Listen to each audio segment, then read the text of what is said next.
আমার আব্বা মারা গেছেন আমার বয়স যখন 5.5 কি 6 বছর, আমার ঠিক মনেও নাই স্মৃতিতে, 5.5 কি 6 বছর, এরকম অনেকেই আছেন ছোটবেলায় বাবা। আমাদের নবী সাল্লাল্লাহু আলাইহি ওয়াসাল্লাম তো বাবা জন্মের আগেই ইন্তেকাল করছে, করে নাই? তো যখন আমার আব্বাদের জেনারেশন জীবিত ছিল, তখন তারা চিন্তা করতো আমাদের ছেলেরা কিভাবে খাবে, কি কি পড়বে, কোন বাসায় থাকবে, কি করবে, চিন্তা করতো না? এখন যে আমি ধরেন এটা কত বছর, 2024, 98, 26 বছর থেকে আমি এতিম অবস্থায় আছি। কত বছর? 26 বছর হয়ে গেছে। 26 বছর আমি চলি নাই, খাই নাই, কাপড় পরি নাই, পড়াশোনা করি নাই, আজকে আপনাদের সামনে বসে আছি না। কার এগুলো? কার দেওয়া? তাহলে আমাদের চিন্তাটাকে আগে আল্লাহমুখী করতে হবে। রমজান এই চিন্তাগুলো দেওয়ার জন্যই আসে, আল্লাহ কনসিয়াসনেস, তাকওয়া মনের মধ্যে ঢুকানো, যে আল্লাহ আছেন আমার সাথে, আল্লাহ আমাকে দেখছেন, আমার কথা শুনছেন, আমার জীবনের সবগুলো ডিপার্টমেন্ট আমি আল্লাহ ভীতি দিয়ে ঢেলে সাজাবো ইনশাআল্লাহ। তাহলে আল্লাহ পাক বেহিসাব রিজিক দিবেন ইনশাআল্লাহ, বেহিসাব ইনশাআল্লাহ। তো যেটা বলছিলাম, আর দুটো পয়েন্ট বলে শেষ করতেছি ভাই। আমরা যে সাংস্কৃতিক অঙ্গনে যে যখন যাব, এখানে আল্লাহ ভীতির পরিচয় দেওয়া লাগবে।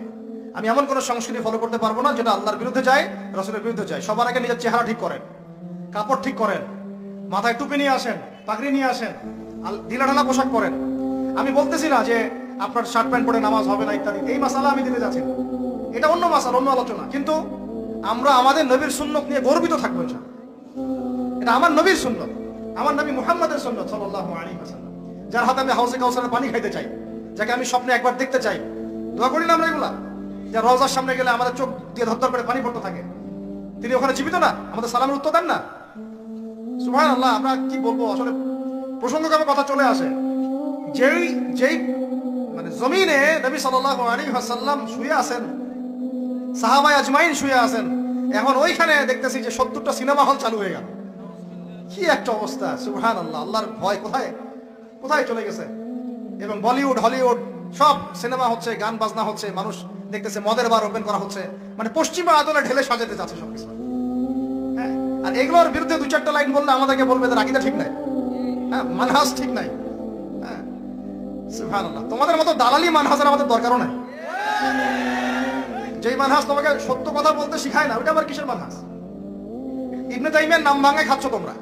আর ইবনে তাইমিয়া রাহিমাহুল্লাহ 5 বার জেল খাটছেন। কয়বার? 4-5 বার জেল খাটছেন। বেচারার তো জিন্দেগি জেলেই চলে গেছে। তার ছাত্র ইবনুল কাইয়্যিম, তার নাম ভাঙায় খাও তোমরা। ইবনুল কাইয়্যিম রাহিমাহুল্লাহ, তার ওস্তাদের যে মহব্বত, তার মহব্বতে তিনি নিজেও জেলে ঢুকে গেছিলেন। সুবহানাল্লাহ। তো সহিহ আকীদা কি? যে আকীদা কোরআন এবং সুন্নাহর আলোকে আপনাকে সত্যি কথা বলতে শেখায়, এটা সহিহ আকীদা।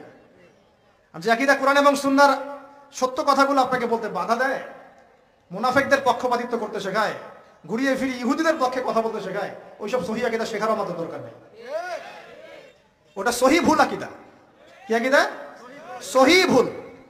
সহিহ, ওটাও সহিহ, কিন্তু ওটা সহিহ ভুল। তো এখন কথা হচ্ছে, আমরা কাউকে আঘাত করতে যাচ্ছি না, কথাটা চলে আসলো। নবীর বিলাদের মধ্যে এগুলো হচ্ছে, এখন আমরা দেখতেছি।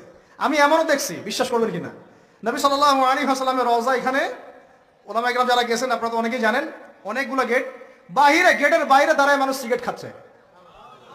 আপনারা যদি এখন যান, অনেকে দেখতে পারবেন এই দৃশ্যটা। দেখেন, ফিলিংসই নাই যে আমাদের নবী সাল্লাল্লাহু আলাইহি ওয়াসাল্লাম আমার থেকে যে 500 গজ দূরে বা 1000 গজ দূরে আছে। মানুষের চিন্তা চেতনা এখন এই জায়গায় চলে আসছে।